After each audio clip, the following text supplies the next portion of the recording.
My family gave my brother a standing ovation for something I built. I stood near the back of the ballroom, holding a glass of water I hadn't touched, while 200 people clapped for Daniel like he had just saved the company from collapse. My mother was crying. My father had one hand on Daniel's shoulder, smiling with the kind of pride I used to dream about earning. And Daniel stood under the spotlight in his navy suit, holding the award, soaking in every second of it. "None of this would have been possible," he said into the microphone, "without hard work, vision, and the kind of leadership our family has always believed in." People clapped again. I almost laughed, because 3 months earlier, Daniel didn't even know how the system worked. He didn't know the architecture. He didn't know the recovery model. He didn't know the software had been built in secret after midnight on my old laptop, while I was still being told I was too emotional to handle real responsibility. But he knew how to smile. He knew how to say the right words. He knew how to stand in front of the room and make people believe he had earned something. That had always been Daniel's gift. Mine was building things nobody noticed until they were too valuable to ignore. I watched my mother lift her phone to take a picture of him. She hadn't taken one picture of me that night. Not when I arrived. Not when I helped fix the presentation before the investors came in. Not when the CEO shook my hand and quietly said, "We need to talk after this." No. Her camera came out only when Daniel walked on stage. Because in our family, Daniel didn't have to be good. He only had to be Daniel. And I didn't have to fail. I only had to be me. The applause finally settled. Daniel leaned into the microphone and smiled wider. "I also want to thank my family," he said. "My parents especially. They always pushed me to be the best." My father squeezed his shoulder. My mother covered her mouth, emotional. Then Daniel looked across the ballroom and found me. For 1 second, his smile changed. Not enough for anyone else to notice, but enough for me. It was the same look he gave me when we were kids and he broke my science project the night before the fair.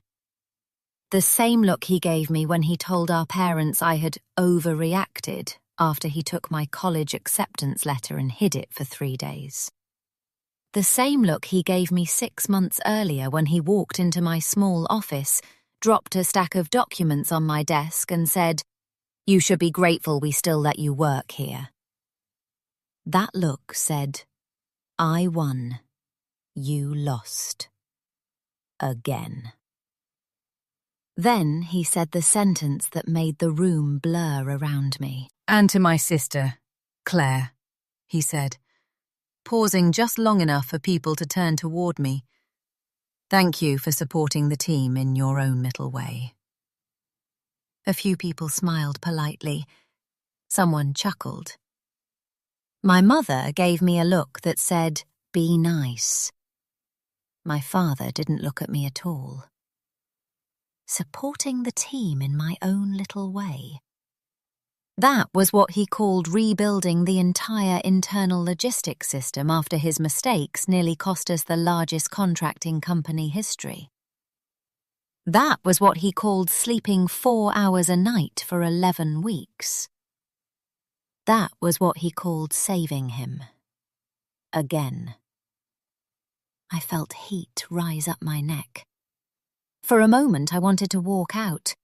I wanted to disappear before anyone could see how much it hurt. But then my phone buzzed. One message, from an unknown number. I looked down. There were only 7 words. "Don't leave yet. You need to hear this." Below the message was an audio file. No name, no explanation. Just a timestamp. 6 minutes long. I looked back up at Daniel. He was still smiling, still waving, still standing in a spotlight that should have burned him alive. And for the first time that night, I stopped feeling small. Because I had a secret too. Daniel thought he had taken everything from me. My work, my reputation, my parents' approval, my place in the family. But what he didn't know was that 3 weeks earlier, I had started recording everything. And the person who sent that message? They weren't warning me to run. They were handing me the match. The first time I understood that my brother was the family's favourite, I was 9 years old. Not because anyone said it out loud. Families like mine rarely say the ugly thing directly. They dress it up. They call it different needs. They call it personality. They call it, Daniel just needs more encouragement. But a child can understand silence better than adults think. That year, Daniel failed math. Not a little. He failed badly enough that the school called my parents in. My mother came home pale and shaken, as if someone had told her Daniel had been in an accident. My father sat with him at the kitchen table for 3 hours. They made study plans. They hired a tutor. They told him he was brilliant, just misunderstood by the school system.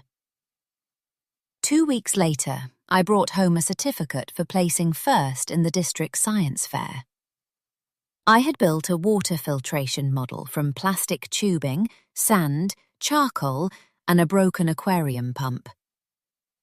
I remember standing in the kitchen with the certificate in both hands, waiting for my mother to look up. She was reviewing Daniel's homework. "That's nice, honey," she said without reading it. "Can you put it on the fridge?" I did. It stayed there for 2 days. Then Daniel needed room for his tutoring schedule, and my certificate disappeared into a drawer. That was how my childhood worked. Daniel's problems became family emergencies. My achievements became background noise. By the time we were adults, everyone had accepted their roles. Daniel was the charming one, the ambitious one, the one who was meant for leadership. I was the quiet one, the reliable one, the one people called when something was broken, late, complicated, or inconvenient. And for years, I let them. That is the part I'm not proud of. People like to imagine that when someone treats you unfairly, you immediately stand up for yourself. But sometimes you don't. Sometimes you get trained to survive on small scraps of approval. A thank you, a half smile, a moment where your father says, "Good work," without sounding distracted. So you keep helping, you keep fixing, you keep proving. And every time you think, maybe this time they'll see me. They don't. They only see what you can carry.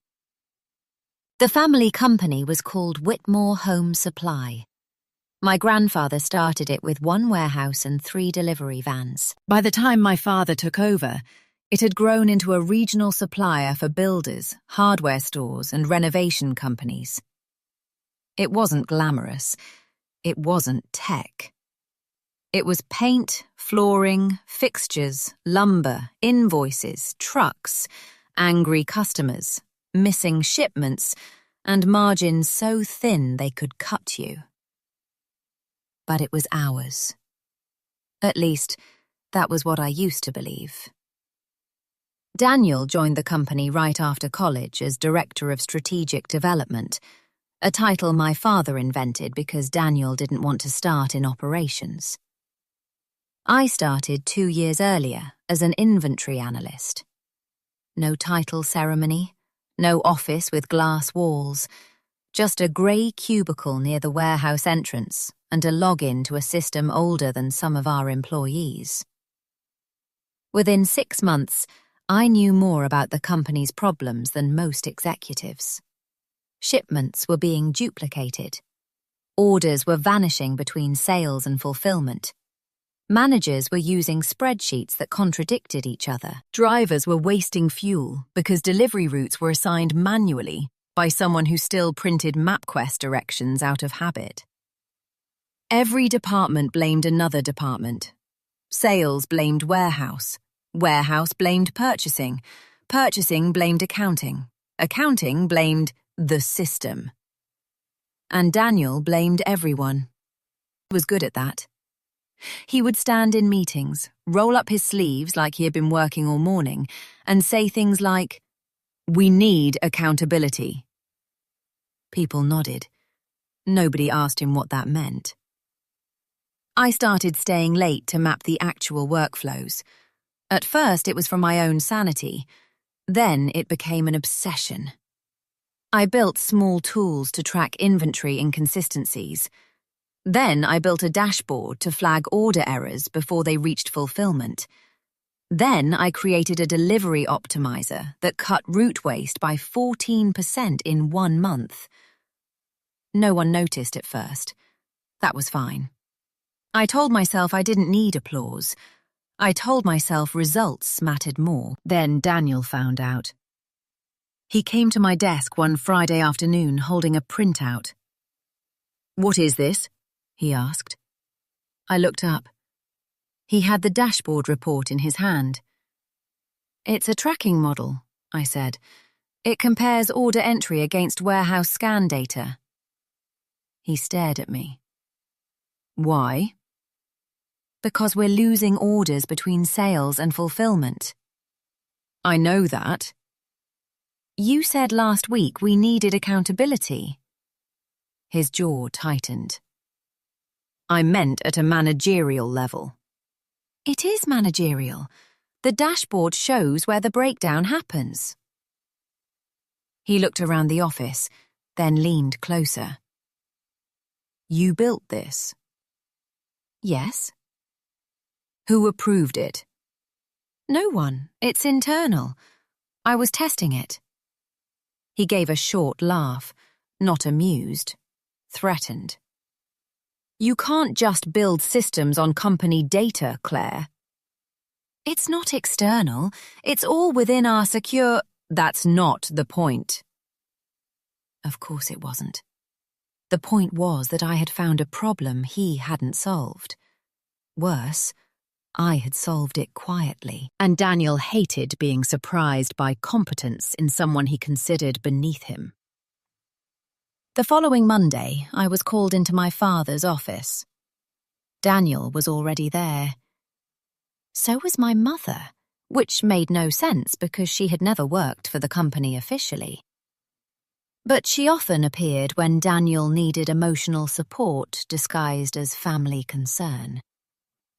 My father sat behind his desk with the dashboard printout in front of him. "Claire," he said, "Daniel tells me you've been working outside your job scope." I looked at Daniel. He didn't blink. "I built a tool to reduce order errors," I said. My father sighed. "You should have gone through proper channels." "I tried, twice. No one responded." "That's because you're not in leadership," Daniel said. I turned to him. "No, but I'm the one people call when leadership's decisions break something." My mother made a small sound. "Claire, don't be disrespectful." Disrespectful. Not inaccurate. Not wrong. Disrespectful. My father rubbed his temple. "We appreciate initiative," he said, in the tone people use right before they punish you for it. "But you need to understand boundaries." I stared at him. The tool saved us $32,000 last month. Daniel scoffed. That number is theoretical. It's based on actual prevented reshipments. According to your own model. According to our invoices. My father lifted a hand. Enough. That single word closed the room. Enough. Not because the facts were unclear, because the wrong person was winning the argument. My father pushed the printout toward Daniel. Daniel will review it and determine whether it has value. I knew what that meant. Daniel would take it, rename it, present it, and somehow I would become the difficult one for objecting. I should have fought harder that day. I know that now. But at the time, I was still trapped in the old hunger. Maybe if I cooperate, they'll finally see me. So I nodded. Daniel smiled. Small, private, cruel. Thanks, Claire, he said. I'll take it from here. He always did. For the next 2 months, my life became a strange kind of punishment. Daniel took over the project publicly. Privately, he had no idea how to run it, so he kept coming back to me.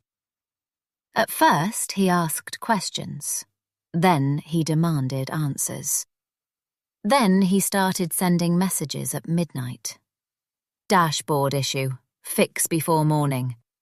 Need updated numbers for meeting. Add forecasting. Make it look cleaner.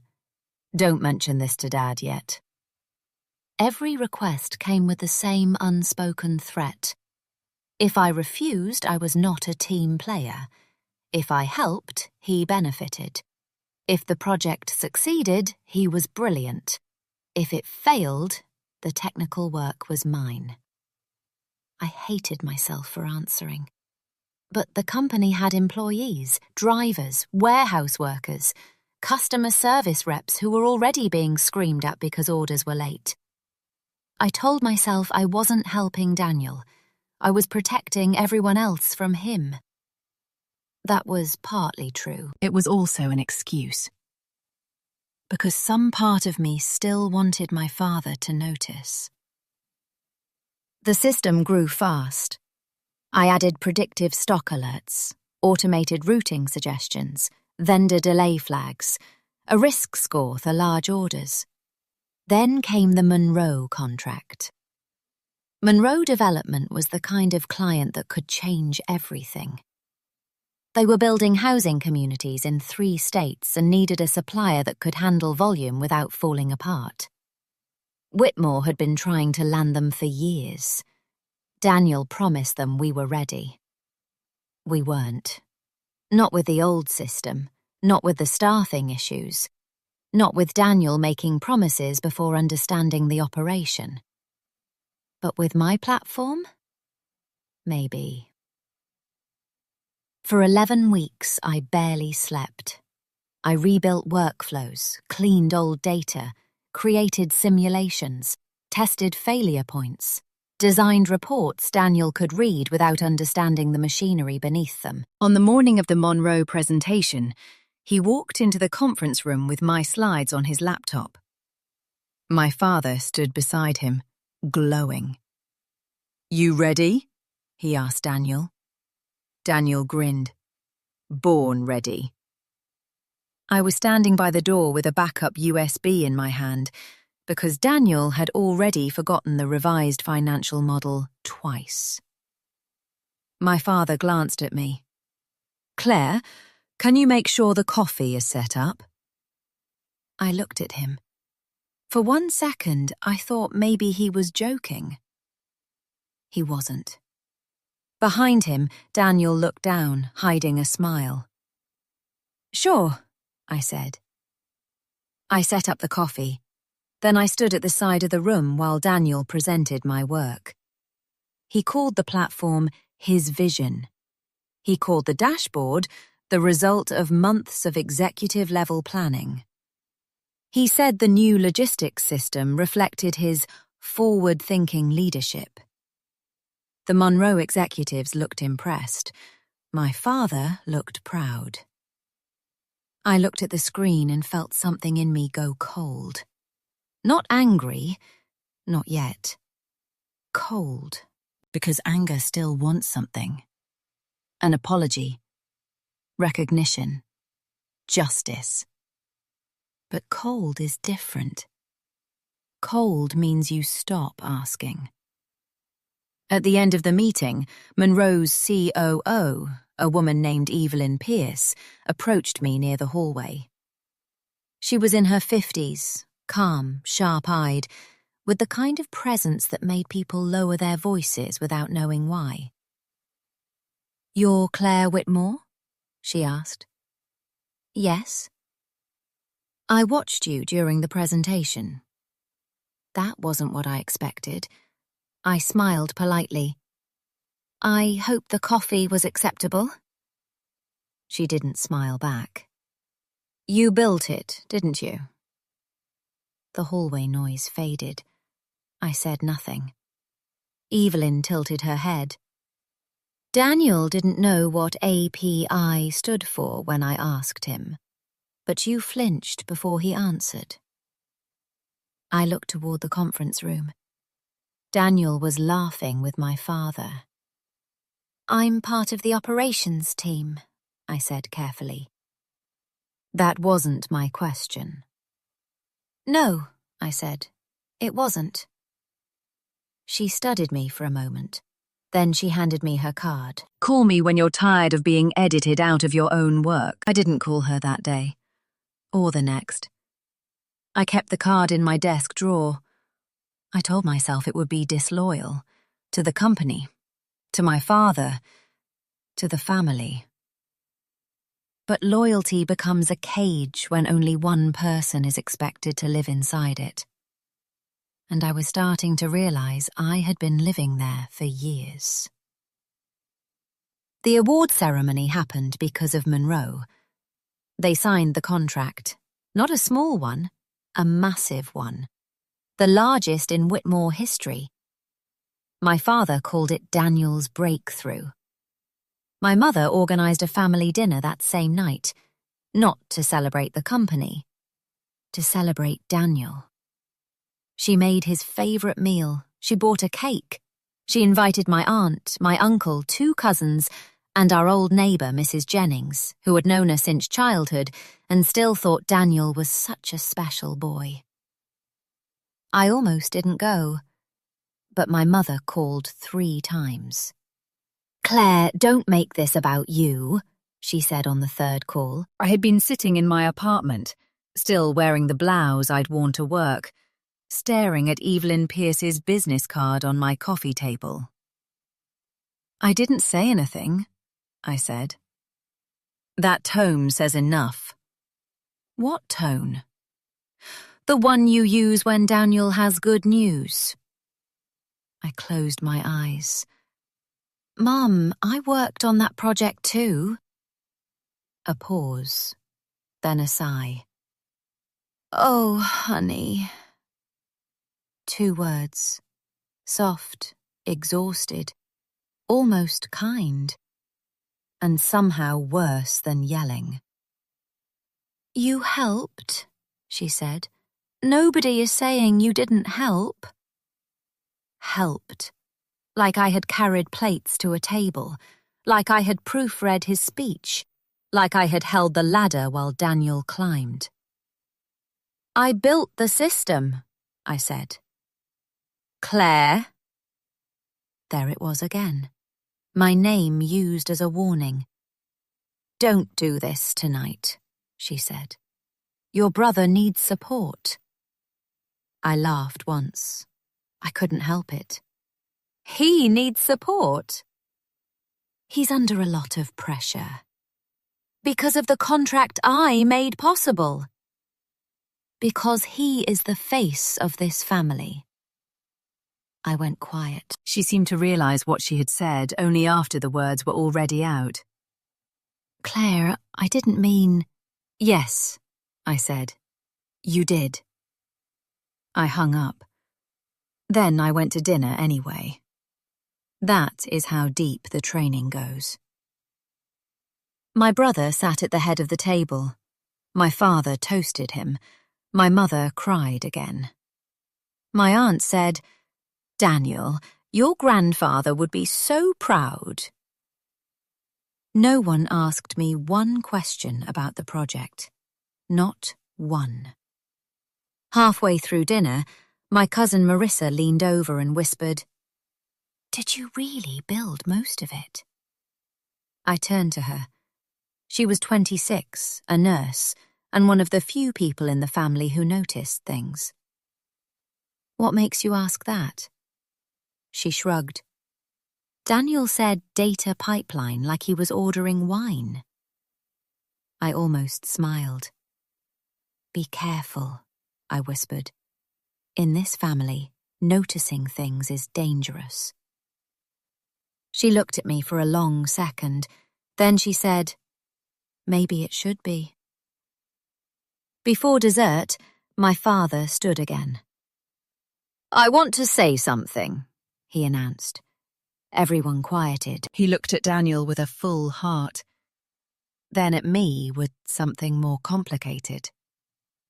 "Whitmore Home Supply is entering a new era," he said. "And every era needs leadership." Daniel straightened. My stomach tightened. My father continued. "After speaking with our board, I've decided Daniel will be promoted to Chief Operations Officer effective next month." The table erupted. My mother gasped, then clapped. My aunt stood to hug him. Daniel looked surprised in the way people look surprised when they already knew. I sat still. Chief Operations Officer. Daniel. The man who couldn't explain his own presentation without notes I wrote for him. The man whose leadership consisted of forwarding my emails with the first-person pronouns changed. The man who once told a warehouse supervisor to just increase capacity, as if space could be created by confidence. My father lifted his glass. "To Daniel." Everyone echoed it. "To Daniel." Marissa didn't, I noticed. So did Daniel. He looked at me across the table. There it was again. That look. I won. You lost. Again. Then my father added, "Claire, I know change can be hard, but I hope you'll continue supporting your brother with maturity." The room went quiet for half a breath. Not enough to call it cruel, just enough to feel it. My mother gave me the warning look. "Don't embarrass us." I placed my napkin beside my plate. "Maturity," I said slowly, "is an interesting word." Daniel leaned back. "Claire?" My father's voice sharpened. "Not tonight." Of course. Never tonight. Never the right moment. Never the right tone. Never the right place. Never the right audience. There was always a reason I was supposed to swallow the truth. So I did. But only for the moment. I stood. "Congratulations, Daniel," I said. He smiled. "Thank you." Then I looked at my father. "I'll send over all remaining documentation tomorrow." His eyebrows moved. "What documentation?" "For the system." Daniel's smile faded. "There's no need," he said quickly. "I have everything." "No," I said. "You have the parts I gave you." My mother whispered my name. I ignored her.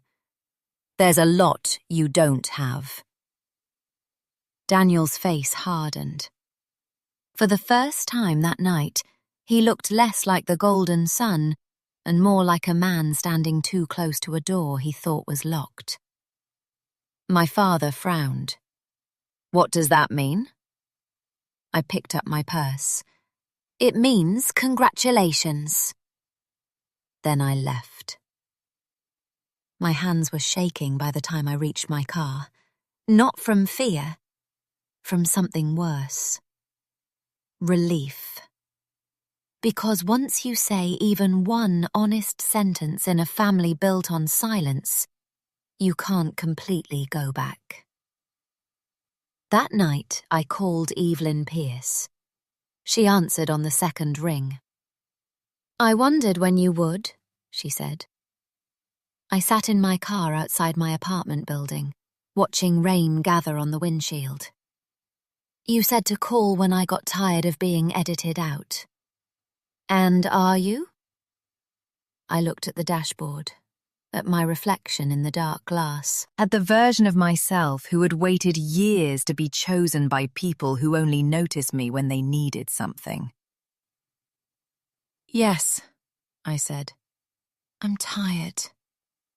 "Good," Evelyn said. "Then let's talk about what you actually own." I went still. "What I own?" "You built the platform, correct?" "Yes." "On company time?" "Some of it." "With company resources?" "Some." "And the core framework?" I swallowed. "Originally, no. I built it before they knew it existed." There was a pause. "Claire," Evelyn said carefully, "did you ever sign an intellectual property assignment agreement?" I frowned. "I signed an employment contract." "Do you have a copy?" "Yes." "Send it to me." "Why?" "Because if what you're telling me is true," she said, "your brother may not have stolen credit." My heart beat once, hard. He may have stolen something much more valuable. I didn't sleep that night. I found my employment contract in an old folder labelled Documents, because apparently some anxious part of me had been preparing for disaster long before I admitted disaster was possible. Sent it to Evelyn. Then I waited. Waiting is strange when your entire life might change inside someone else's inbox. I made coffee, forgot to drink it, opened my laptop, closed it, walked around my apartment, checked my phone every 2 minutes. At 6:42 a.m., Evelyn called. Her voice was different, more awake, more serious. "Claire," she said, "you need an attorney." I sat down slowly. "Why?" "Because your contract is sloppy." "That sounds bad." "For Whitmore, yes." I stopped breathing for a second. "For me?" "For you, it may be the best thing that's happened in years." She explained it carefully. The company owned work created within my employment duties, but my official role had never included software development, system architecture, automation tools, or predictive analytics. The original codebase had been created off-site, on my personal equipment, before any formal project existed. And there was no signed invention assignment clause broad enough to automatically transfer ownership of pre-existing intellectual property. I listened with my hand over my mouth. Not because I was shocked by the legal language, because for the first time in my life, the details mattered in my favor. "So what does that mean?" I asked. "It means you may own the core framework, but the company uses it, which creates leverage." I almost laughed. Leverage. I had spent my entire life trying to earn love, and now a lawyer was telling me I had leverage. Evelyn gave me the name of an attorney named Marcus Reed. "He's expensive," she said, "but he hates sloppy family businesses that exploit competent people." "That's oddly specific." "He'll like you." "I don't know if I can afford him." "You can't afford not to call him." So I did. Marcus Reed's office was downtown, on the 27th floor of a building with glass elevators and quiet carpets. He was not what I expected.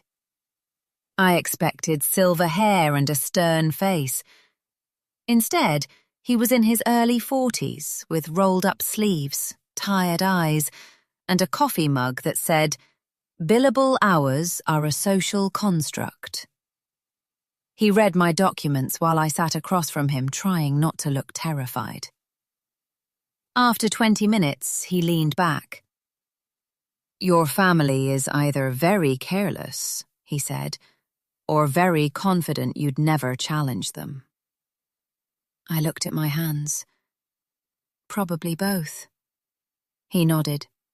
"Do they know you're here?" "No." "Good."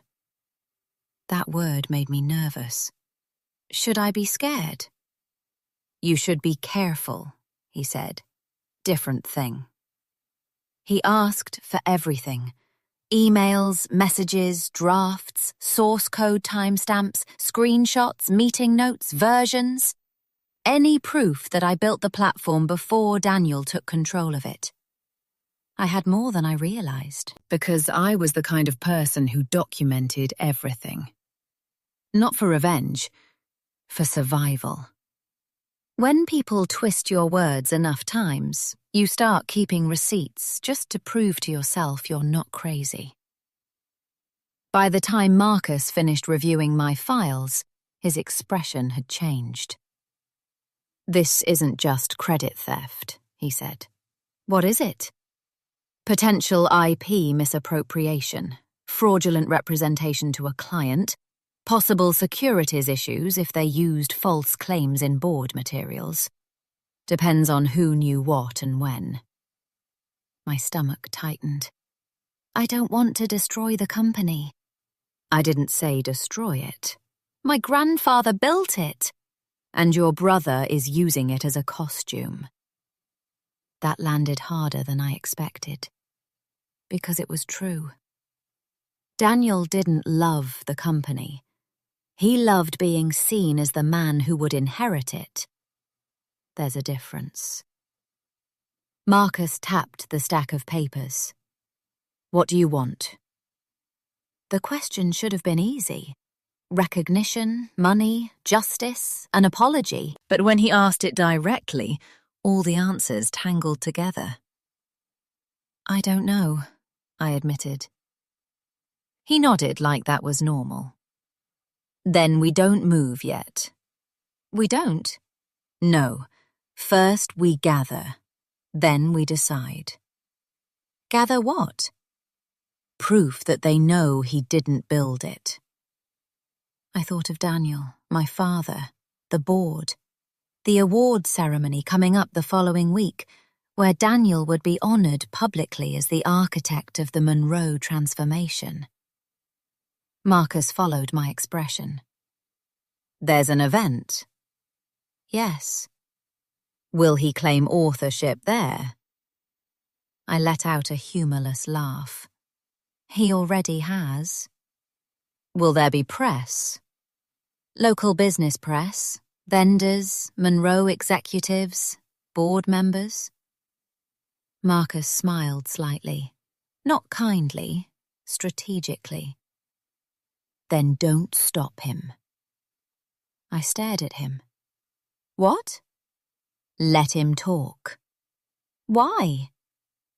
"Because people like your brother become useful when handed a microphone." The week before the award ceremony was the calmest I had ever felt around my family. That scared me more than anger would have. Daniel emailed me 17 times. He needed updated numbers, A cleaner chart, a simplified technical explanation, a backup demo environment, talking points for his innovation process. I gave him just enough. Not everything. Not the architecture diagrams, not the original repository history, not the audit trail, not the email where he wrote, "Just make it look like I led this from the start." That one went straight to Marcus. My father called me into his office 2 days before the ceremony. Daniel was there, of course. So was Greg Harlan, the company's CFO and my father's oldest friend. Greg had been around since I was a child. He smelled like expensive cologne and always looked at me like I was interrupting a conversation, even when I was invited. "Claire," my father said, "we need to discuss your attitude." I sat down. "My attitude?" Daniel crossed one ankle over his knee. "You've been distant." "I've been working." "You've been withholding information." I looked at him. "What information?" He smiled. "The kind that would help the executive team." "You mean the kind you said you already had?" Greg cleared his throat. "Let's keep this professional." That was rich, coming from a man who once told my father I was too sensitive for upper management, after I pointed out a 7-figure accounting inconsistency. My father folded his hands. "Claire, Daniel is stepping into a larger role. It is important that the family presents a united front." There it was. The family. Not the company, not the truth. The family. "What does a united front require from me?" I asked. "Support," my father said. "Silence," Daniel corrected, then smiled like it was a joke. No one laughed.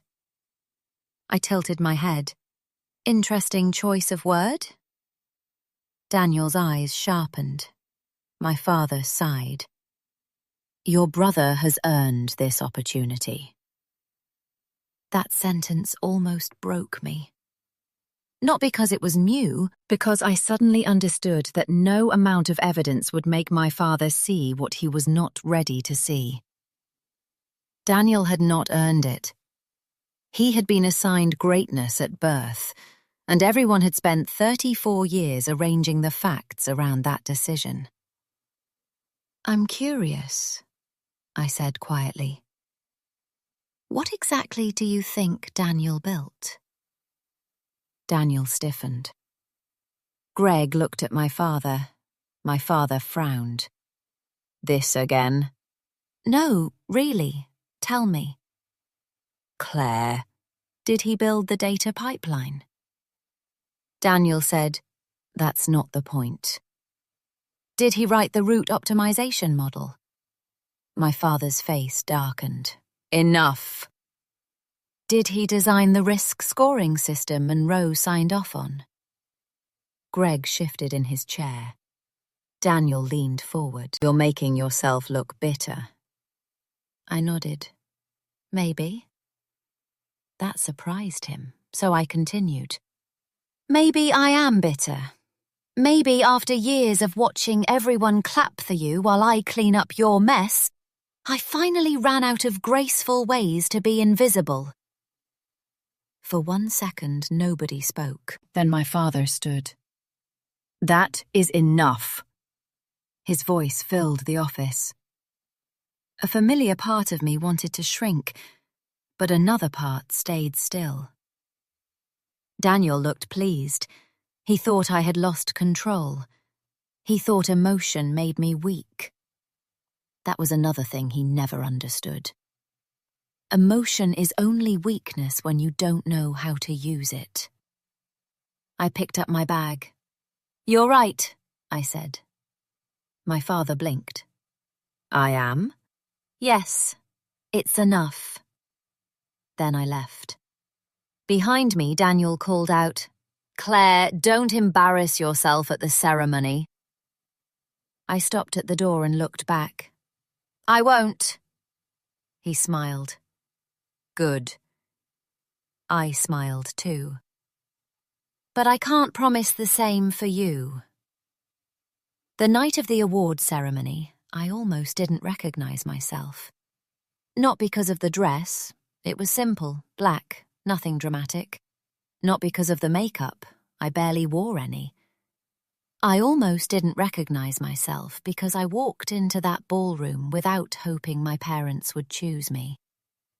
That hope had been the heaviest thing I carried, and I had finally set it down. The room was full of people who mattered to Whitmore. Board members, vendors, executives, local press, Monroe representatives, employees from every department. My father moved through the room like a proud king. My mother floated beside him, telling everyone how Daniel had always had the mind for big things. Daniel stood near the stage, laughing with Greg. When he saw me, he looked relieved. That amused me. He mistook my presence for surrender. My mother hurried over. "Claire," she whispered, "please be kind tonight." I looked at her, not angry, just tired. "Have you ever asked Daniel to be kind?" Her face tightened. "This isn't the time." "It never is." She touched my arm. "Your brother needs this." I looked past her at Daniel, at the spotlight, at the banner with his name on it. Daniel Whitmore Innovation Leadership Award. "No," I said softly. "He wants this." My mother's eyes filled with warning. "There's a difference." Before she could answer, Evelyn Pierce walked in. Daniel noticed immediately. So did my father. So did Greg. Evelyn looked around the room, found me, and gave the smallest nod. Not comfort, confirmation. Marcus was there too, though nobody knew who he was. He stood near the back wall in a grey suit, holding a drink he never touched. At 8:15, the ceremony began. My father gave the introduction.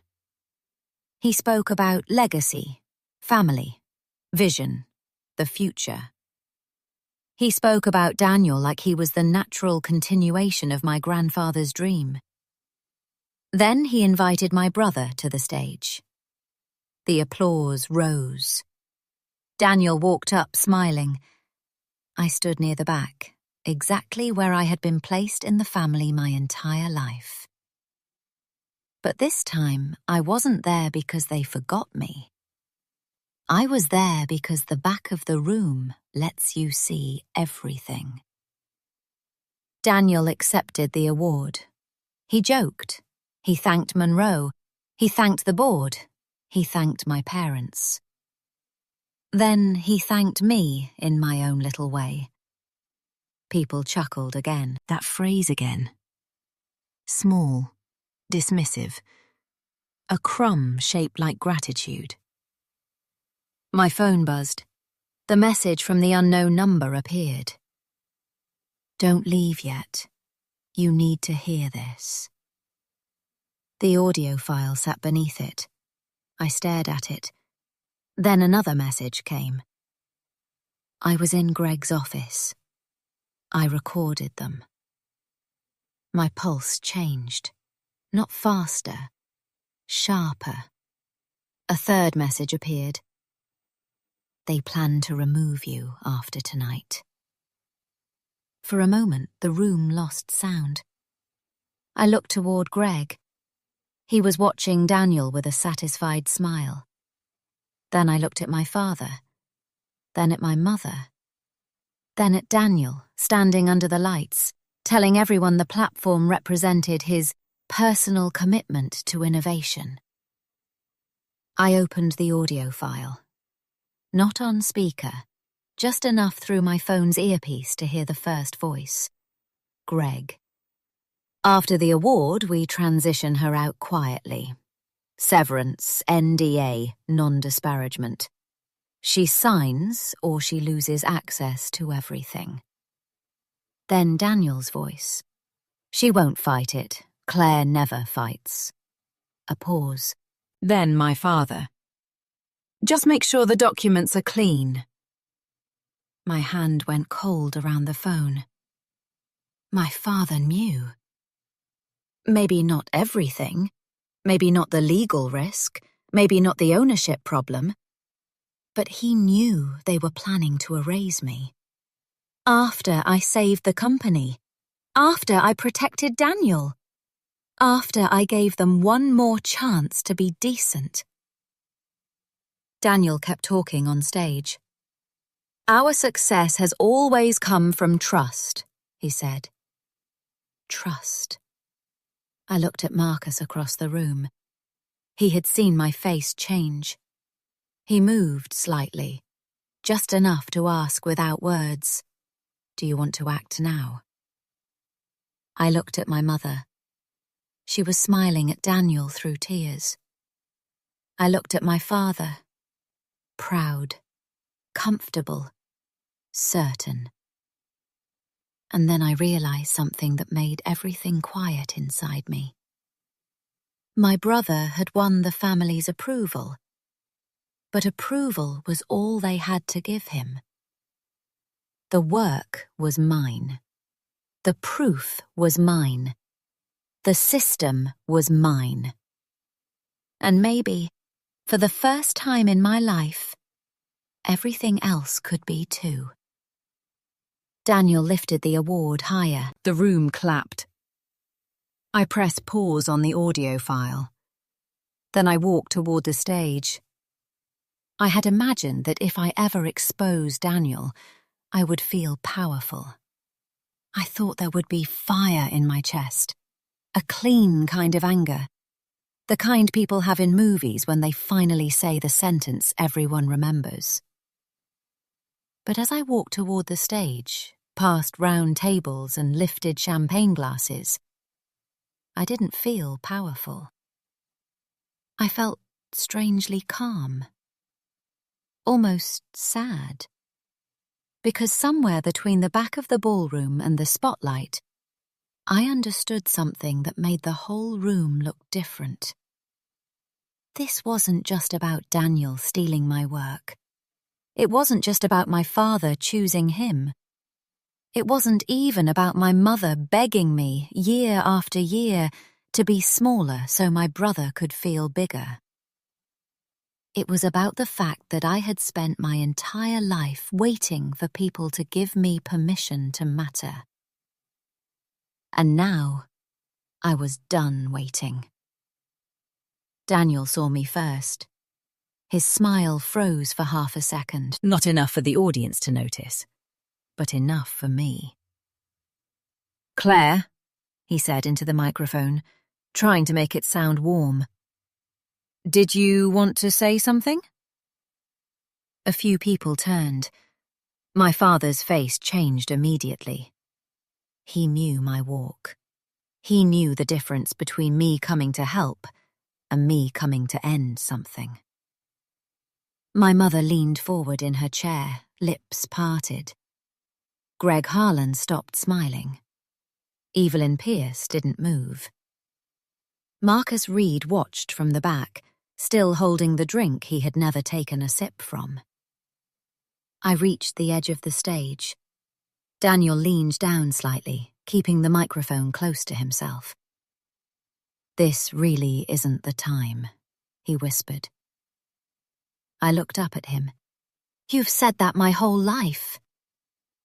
His jaw tightened. Then he laughed lightly for the crowd. "My sister has always had dramatic timing." People chuckled.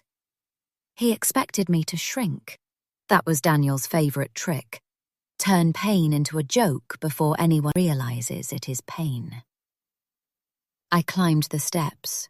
The room quieted. Daniel shifted, blocking the microphone just a little. "Claire," he said softly, Don't do this. There it was. Not guilt, not apology. Fear.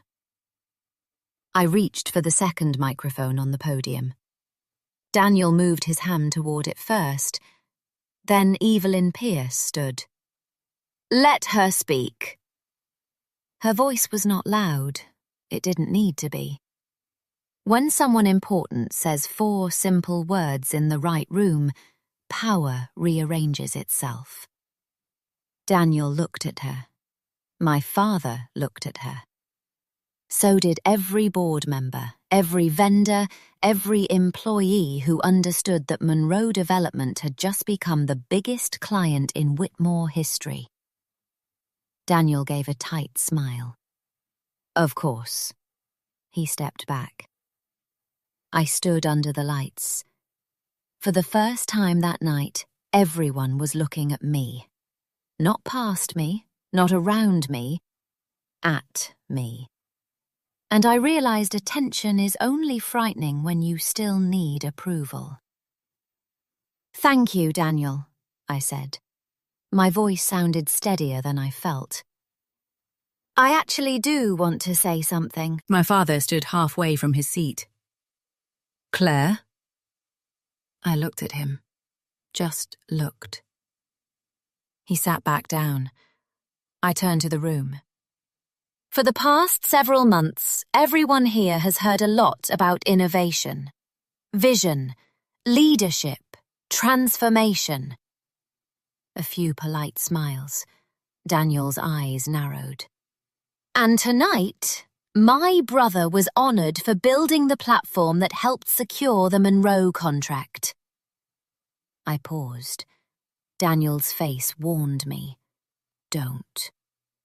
But I had spent too many years obeying warnings that existed only to protect lies.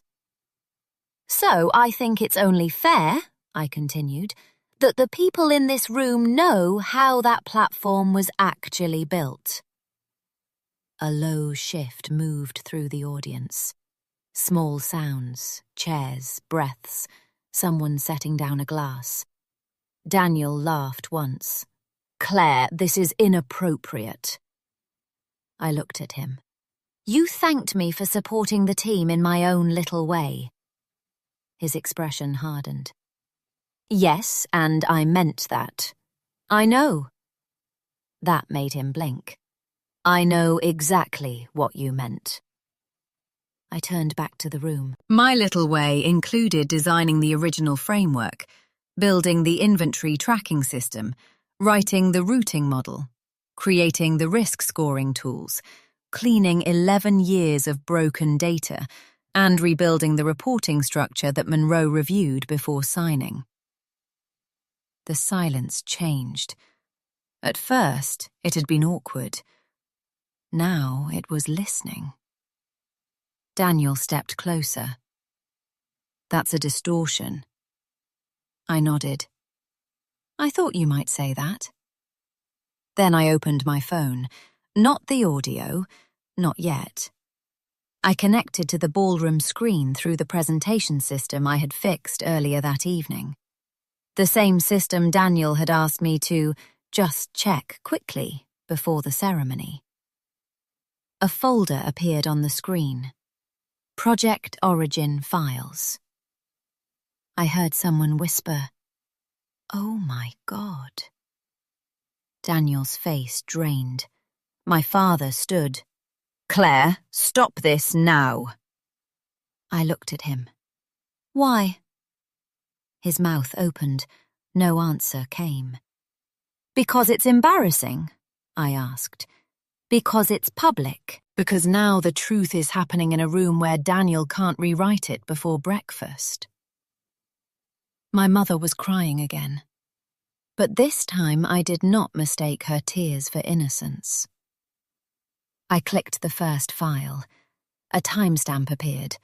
My original build, created 8 months before Daniel's first strategic initiative meeting. Then another. Email drafts, code commits, dashboard prototypes. Messages from Daniel. "Need this by morning. Make it look like I led from the start. Don't mention the old version. Clean this up so Dad understands it came from leadership." The room was completely silent now. Not dramatic silent, business silent. The kind of silence where people realize money, reputation, and legal exposure are sitting at the same table. Daniel rushed to the podium. "She's taking things out of context." I turned to him. "Which part?" He swallowed. "The team worked on this." "Yes," I said, "after I built the foundation." "You're acting like you did everything alone." "No, I'm acting like you did not." That landed. A few people looked down, some out of discomfort, some because they knew it was true. My father moved toward the stage. "Enough," he said.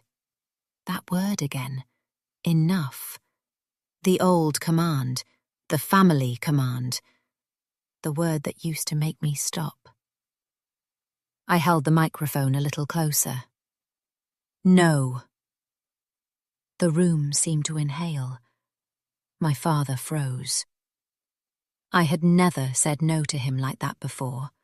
Not in public. Maybe not even in private. "No," I repeated. "Not enough. Not this time." Daniel's face twisted. "You're ruining everything because you're jealous."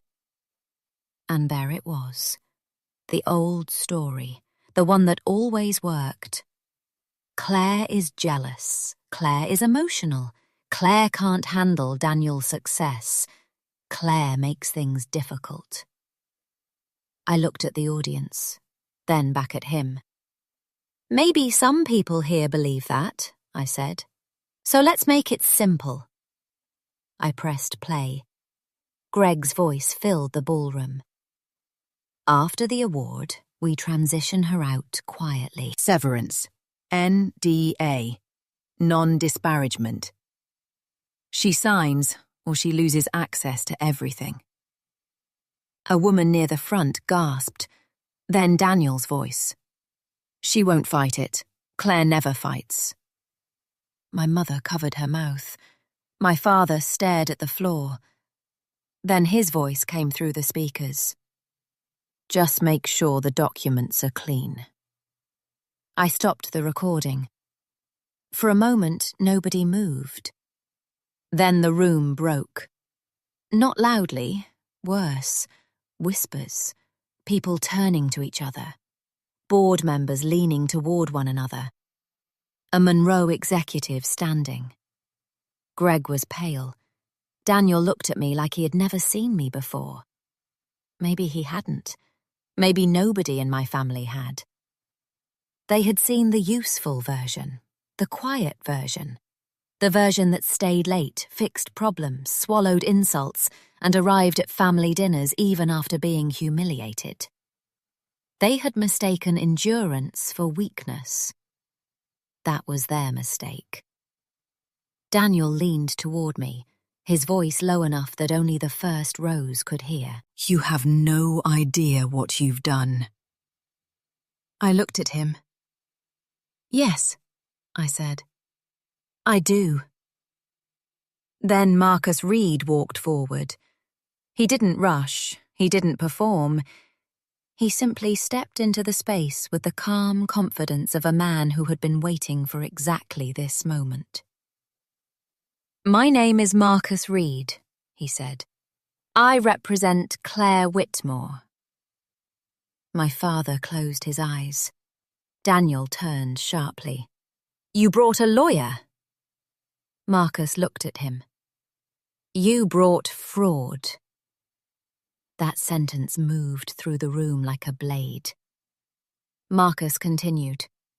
"Ms. Whitmore has documentation establishing authorship of the core framework behind the platform currently being represented as Daniel Whitmore's executive initiative. We also have communication records suggesting knowledge of misrepresentation by members of Whitmore leadership." Greg stood. This is outrageous. Marcus turned to him.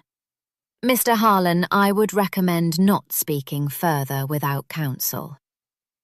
Greg sat down, fast. That almost made me smile. Almost. My father looked at me. Finally. Not as his difficult daughter, not as Daniel's jealous sister, not as the person expected to smooth over damage, as someone with power. And that hurt more than I expected, because it meant he had always understood power. He just respected it more than truth. Claire, he said quietly, we can talk about this as a family. I stared at him. A year earlier, those words might have worked, even a month earlier. Family had been the leash around my neck. Now it sounded like what it had always been, a negotiation tactic. No, I said. We'll talk about this properly. My mother stood, shaking. Honey, please. Honey. The word arrived years too late. Mum, I said, and my voice softened despite everything. You asked me to be kind tonight. Her face crumpled. I'm asking you now to be honest. She looked at Daniel, then at my father, then back at me. And for one small, terrible second, I saw the truth in her eyes. She knew. Maybe not the technical details, maybe not the contracts, but she knew the shape of it. She had always known enough. And she had chosen peace over me. Daniel suddenly laughed. It was too loud, too sharp. This is insane. You think you can walk in here and steal my career? I turned toward him slowly. Daniel, I didn't steal your career. I looked at the award in his hand. You built it on borrowed ground. His face went red. You're nothing without this family. The words came out before he could dress them up. Raw, ugly, honest. And just like that, everyone heard the voice I had known my whole life. Not the charming Daniel, not the polished Daniel. The real one. I held his gaze. That's where you're wrong, I said. I was something before you needed me. You just never had to notice. Evelyn Pierce walked toward the stage then. The room parted for her. She stopped beside me, facing my father and the board. Monroe Development signed with Whitmore because of this platform, she said. Not because of Daniel's presentation. Daniel looked like he had been slapped. Evelyn continued. As of tonight, Monroe is suspending implementation pending legal clarification of ownership, authorship, and operational leadership. My father's face went grey. Evelyn, he said, let's not be hasty. She didn't blink. We are not being hasty. We are being careful. Careful. That word sounded different when it came from someone who did not use it as a threat. She turned slightly toward me. Claire, Monroe remains interested in the platform if its actual creator is involved. For a second, I could not speak. Because there it was. Not approval, not pity. An offer based on what I had built. Daniel noticed. So did my father. No, Daniel said. Absolutely not. Evelyn looked at him. I wasn't speaking to you. The room should not have enjoyed that as much as it did. But it did. A few people looked down to hide their faces. Daniel's mouth opened, then closed. My father moved closer. "Claire," he said, "don't make any rash decisions." I looked at him. Funny. When Daniel was promoted to COO for work he didn't build, that wasn't rash. He flinched. Good. Not because I wanted to hurt him, because I wanted him to feel, even briefly, the weight of a fact he could not control. Marcus stepped beside me. "My client will not be making business decisions on this stage," he said. "But she will also not be signing any NDA, severance agreement, or transfer document tonight, or any other night under pressure." Greg whispered something to my father. My father ignored him. For the first time in my life, Daniel looked unsure where to stand. That was the thing about borrowed power. It disappears the moment the room stops pretending. The ceremony ended without ending. No one announced it. People simply began leaving, quietly, quickly. The press stayed longer. Board members stayed longest. Daniel stood on stage holding an award that suddenly looked too heavy for him. My mother sat back down like her legs had failed. My father stayed near the steps, staring at me with an expression I could not read. Maybe regret. Maybe anger. Maybe calculation. Maybe all three. I stepped off the stage. Marissa was waiting near the side of the room. Her eyes were wet, but she was smiling. "Was that terrifying?" she asked. "Yes." "Good terrifying?" I looked back at the stage. Daniel was speaking urgently to Greg. My father was on the phone. My mother was crying into a napkin. Evelyn and Marcus were already in conversation. "No," I said. "Necessary terrifying." Marissa hugged me, not the polite family kind, a real one. "I'm proud of you," she whispered. 4 words, so simple, so late. I almost broke right there.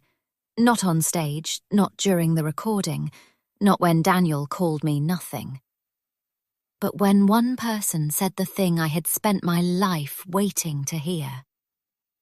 I held myself together. Barely. Because the night was not over. Not even close. The next morning, my father called 17 times. I didn't answer. Daniel called 9 times. I blocked him after the 3rd voicemail.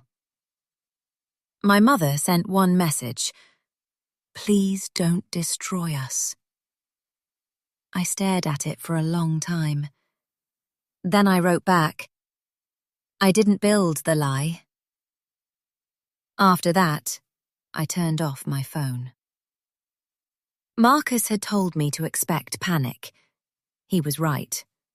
By noon, Whitmore's board had requested an emergency meeting. By 3, Greg Harlem had retained counsel. By 5, Daniel's promotion had been suspended, pending internal review. That phrase appeared in an email sent to all senior staff. Pending internal review. Corporate language is amazing. It can make a house fire sound like a weather delay. But employees understood. They always understand more than leadership thinks. My inbox filled slowly. Not with dramatic messages, with small ones. A warehouse supervisor named Pete wrote, "We knew." A woman from accounting wrote, "You saved us more times than they admitted." A customer service manager wrote, "If you leave, half the fixes leave with you." Then one message from an unknown employee. "Thank you for saying no. That one stayed with me. Because saying no had felt selfish for so long. Now it felt like opening a window in a room where everyone had been pretending there was air. 2 days later, Marcus and I met with the board, not at Whitmore, neutral location. A law office conference room with cold water bottles and chairs designed by someone who did not believe humans had backs. My father was there. Daniel was not. Greg was not. That told me everything. The board chair, Helen Voss, was a severe woman in her 60s who had known my grandfather and did not waste words. She looked at me over her glasses. "Claire, what do you want?" The same question Marcus had asked me. This time, I had an answer. "I want 3 things." Helen nodded. "Go on." "First, formal recognition of authorship and ownership rights related to the core platform." My father shifted. I didn't look at him. "Second, an independent audit of all board materials and client representations involving Daniel's claims about the project." Helen's mouth tightened. "And third?" This was the one that made my chest ache. I looked at my father then. "Third, I want operation control of the platform removed from Daniel and Greg immediately." My father's face hardened. Helen watched him. Then she turned back to me. "Are you willing to license the platform to Whitmore?" "Yes." My father looked surprised. Maybe he had expected revenge to be stupid, messy, destructive. Maybe he had expected me to burn the company down because that was easier than admitting I loved parts of it more honestly than he did. "Yes," I repeated. "Under conditions." Helen leaned forward. "What conditions?" "Independent oversight, direct reporting authority, written compensation, no forced transfer of intellectual property, no retaliation against employees who cooperate with the audit, and Daniel cannot manage any department connected to implementation." My father said my name. Not sharply this time. Quietly. Wounded. I looked at him. "What?" He swallowed. "This company is your grandfather's legacy." "I know." "Then why are you doing this?" For a moment, I could only stare. Because the answer was so obvious, it almost felt cruel to say. "I'm doing this because it is his legacy," I said. "And Daniel was turning it into a stage." No one spoke.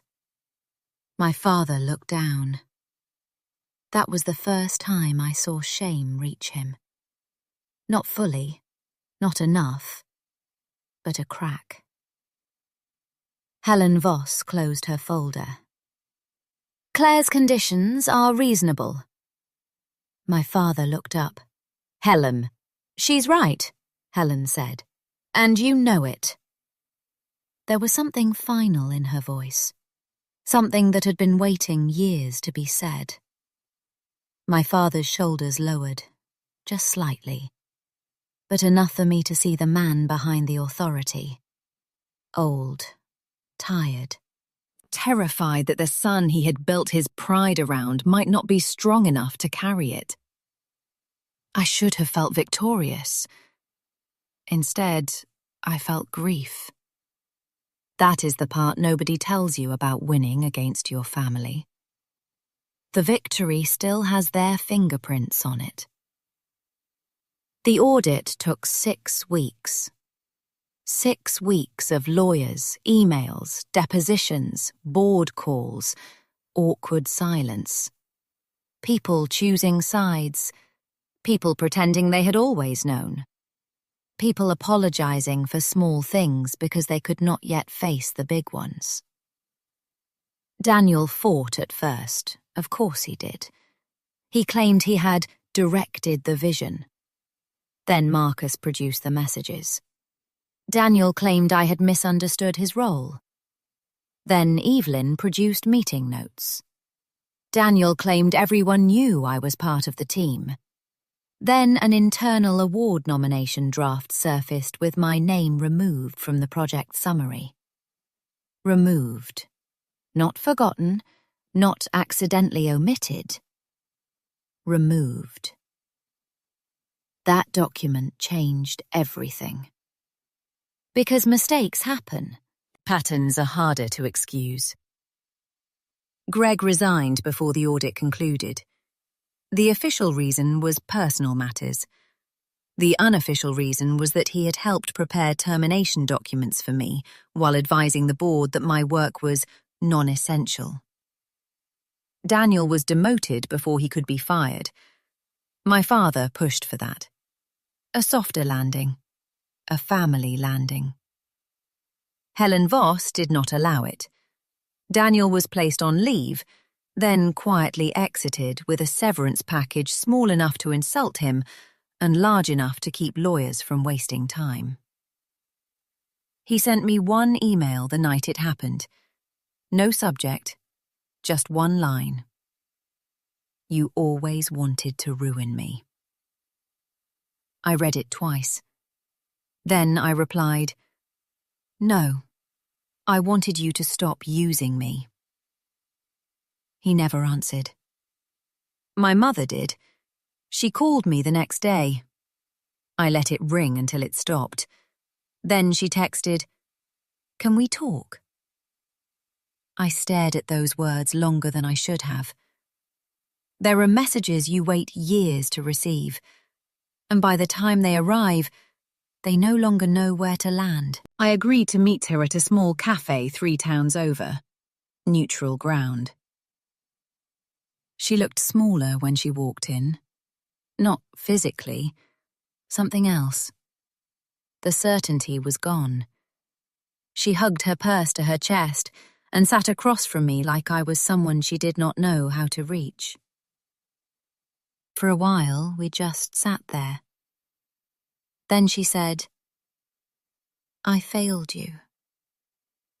No defense, no explanation, no but. Just those 3 words. I had prepared for excuses, for tears, for guilt. I had not prepared for honesty. My throat tightened. Yes, I said. She flinched, but she nodded. I know. That made it worse somehow. You knew? I asked. Her eyes filled. I knew Daniel took too much. I knew your father protected him. I knew you were hurt. Then why didn't you do anything? She looked at her hands. Because Daniel was easier to love loudly. That sentence sat between us like broken glass. I almost left. I wanted to. But something in her face kept me there. What does that mean? I asked. She wiped one tear quickly. Daniel needed praise like oxygen. If he didn't get it, he collapsed. Your father hated weakness, so he turned Daniel's need into ambition. And you? She looked at me then. You seemed strong. I laughed, not because it was funny, because it was unbearable. So I was punished for surviving? My mother cried silently. Yes, she whispered. I think you were. There are apologies that fix things, and there are apologies that simply confirm the size of the damage. This was the second kind. I'm sorry, she said. I looked out the window. A family crossed the street. A little girl holding her father's hand, a boy running ahead. Ordinary, careless, lucky. I don't know what to do with that yet, I said. I understand. I don't forgive you today. She nodded, crying harder. But I heard you. For now, that was all I had. And for the first time, I did not force myself to give more than I could. 3 months after the ceremony, I walked into Whitmore Home Supply through the front entrance. Not the side door near the warehouse, not the employee entrance by the dumpsters, the front entrance. My name was on the visitor screen, but not as visitor. Claire Whitmore, Director of Systems Transformation. It still felt strange. Not because the title impressed me. Titles had caused enough damage. It felt strange because the title matched the work. For the first time, the outside shape of my life resembled the inside truth. The licensing agreement had been finalized 2 weeks earlier. Whitmore would use my platform under strict terms. I retained ownership of the core framework. I received compensation that made my hands shake when I first saw the number. Monroe signed a direct consulting agreement with me. 2 other clients asked for demonstrations. Marcus called it leverage. Evelyn called it market validation. Marissa called it about time. I called it breathing.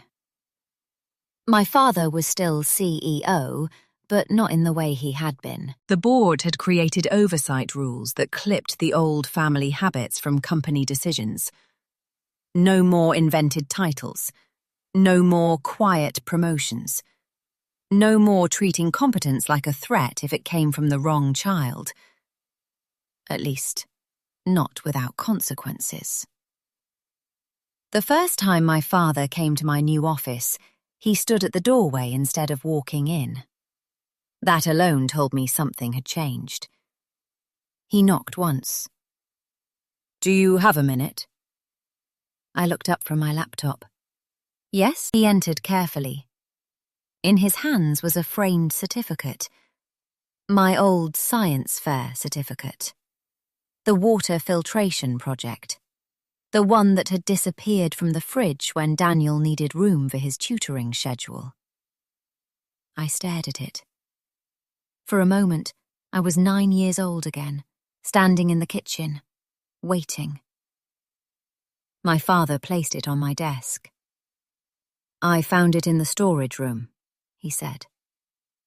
I didn't touch it. It was in Daniel's old homework box. He closed his eyes briefly. "I'm sorry." The words were quiet, rough, late. I looked at him. My father had always been better at authority than tenderness. Even now, apology looked uncomfortable on him, like borrowed clothing. "I spent years thinking if I worked hard enough you'd notice," I said. His jaw moved. "I noticed." "No," I said. "You benefited." He absorbed that like a physical hit. Good. Not because I hated him, because truth should land somewhere. "I don't know how to fix this," he said. I looked at the certificate, then at the man who had taught me, accidentally and repeatedly, that love had to be earned by usefulness.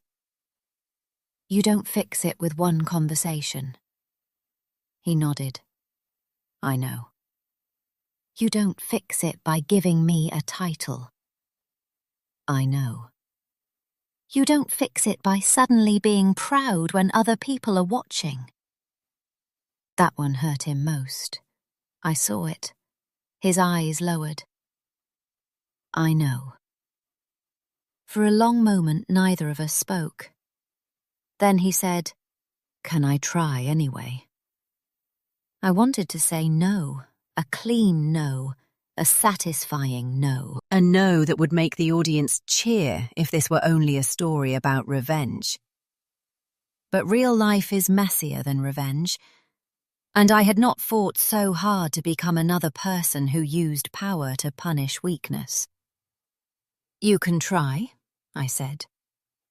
His face changed. Not relief exactly, something smaller, more humble. But I decide the pace, I added. Yes, he said immediately. Of course. And Daniel is not part of that conversation. My father swallowed, then nodded. Okay. After he left, I finally picked up the certificate. The paper had yellowed slightly. The corners were bent. My name was printed in bold letters. Claire Whitmore, first place. I touched the glass, and I did not cry. I thought I would, but instead I felt something settle. Not healing, not yet. Recognition. Sometimes you don't need the world to clap. Sometimes you just need proof that you were never imagining your own worth. Daniel tried to come back once. Not to the company, to me. It happened on a Thursday evening, when I was leaving the office late. He was waiting near my car. Same navy coat, same expensive watch. Different face. Less polished. More tired. For a second, I almost felt sorry for him. Then I remembered the recording. Claire never fights. He stepped forward. Can we talk? I kept a safe distance. About what? He looked around the parking lot, annoyed that there was no audience. That was always when Daniel was most himself. I lost everything. No, I said. You lost what wasn't yours. His face tightened. You think you're better than me now? I sighed. That question had followed us our whole lives, though he had always been the one asking it silently. No, Daniel. I think I'm done being less, so you can feel like more. He looked away. For a moment I thought he might apologize, a real one. Instead, he said, Dad barely talks to me. There it was. The real wound. Not what he did to me. What it cost him. I'm sorry that hurts, I said. He looked back at me quickly, suspicious. You are? Yes. His expression softened, just a fraction. Then I said, but I'm not sorry it happened. The softness vanished. You always have to win. No, I said. That was you. He laughed bitterly. I was the one they loved, right? Isn't that what you think? I did not answer right away, because for the first time I saw something I had missed. Daniel had been favoured, protected, praised, excused. But loved? I wasn't sure he had been loved either. Not properly. He had been turned into a symbol, the golden sun, the future, the proof that my father had raised a winner. That kind of attention can rot a person from the inside. But understanding damage is not the same as accepting abuse.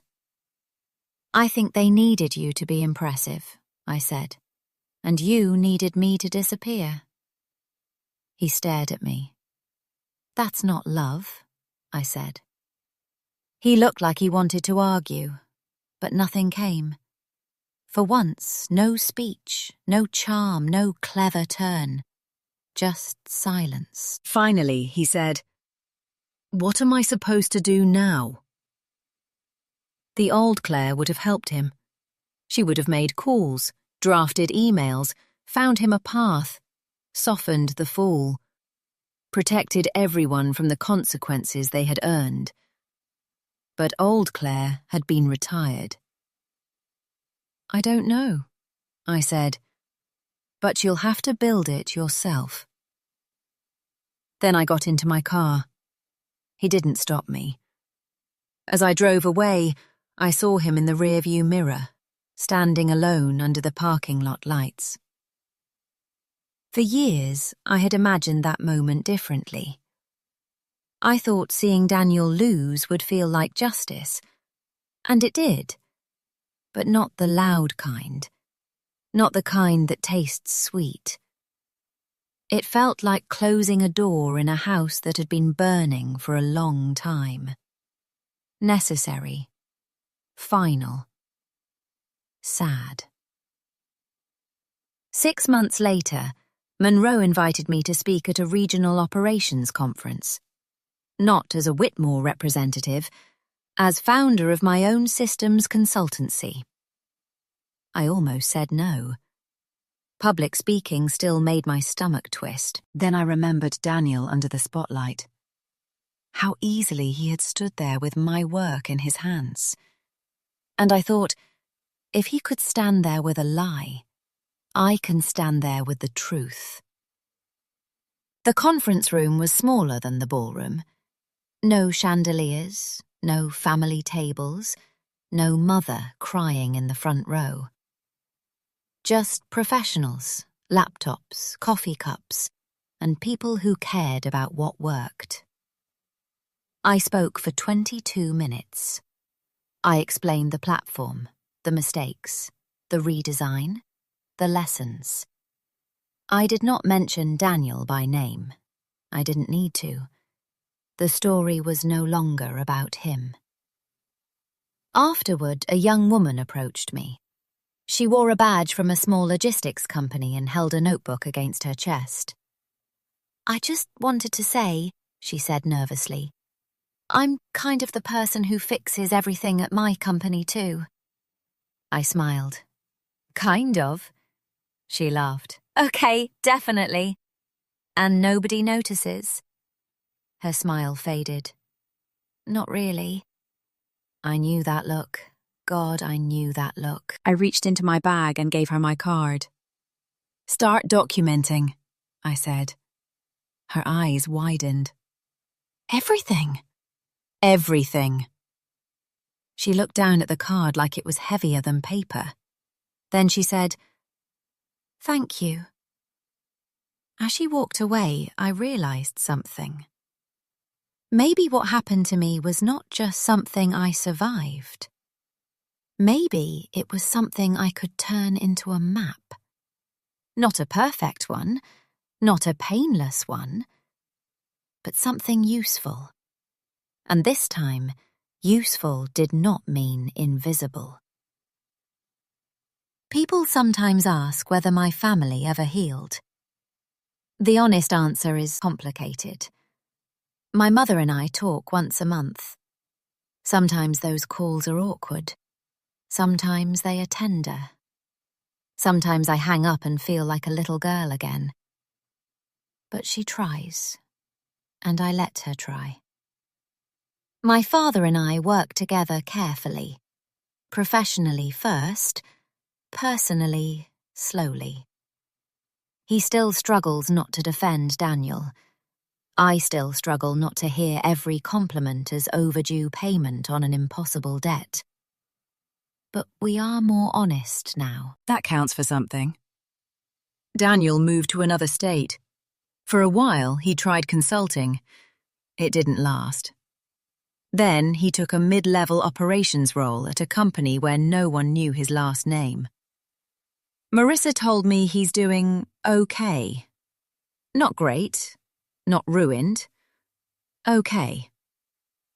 That is probably the most realistic consequence for people like Daniel.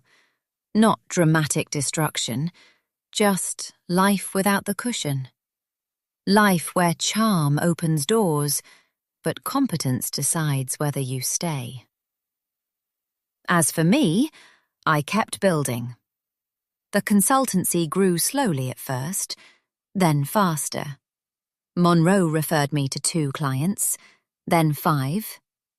A year after the awards ceremony, I hired Pete from the warehouse as an implementation manager because he understood real operations better than half the executives I had met. I hired the woman from accounting who had emailed me after the ceremony.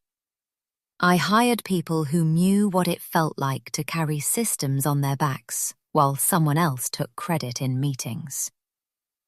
We built something sharp, honest, profitable. Mine. On the first anniversary of that night, I found the old video online. Someone from the local press had posted a clip before everything went private. Daniel on stage, the award in his hand, me walking toward him from the back of the room. The clip ended before I spoke. Just that moment. The moment before everything changed. I watched it once, then again. Not because I wanted to relive the humiliation, because I barely recognized the woman walking toward the stage. She looked calm, but I knew what she was carrying. Years of swallowed words. Years of being useful. Years of being told not tonight. Years of watching approval go to the person standing closest to power. I wanted to reach into the scream and tell her, "You are not about to lose your family. You are about to find yourself." But maybe she had to walk those steps without knowing. Maybe courage only counts when you don't yet know the ending. That night, I took the framed science fair certificate from my office shelf and placed it beside my first signed consulting agreement. The old proof and the new proof. The girl who built a water filter from scraps. The woman who built a company from evidence, patience, and one final refusal to stay quiet. My brother won the family's approval. For years, I thought that meant he had won everything. But approval, I learned, is fragile. It depends on who is watching. It changes with the room. It can be given to the wrong person and taken away when the truth becomes inconvenient. What I earned was different. I earned my name on my own work. I earned a life no one could hand to Daniel. I earned peace that did not require silence. And maybe that was the real inheritance. Not the company, not the title, not even the money.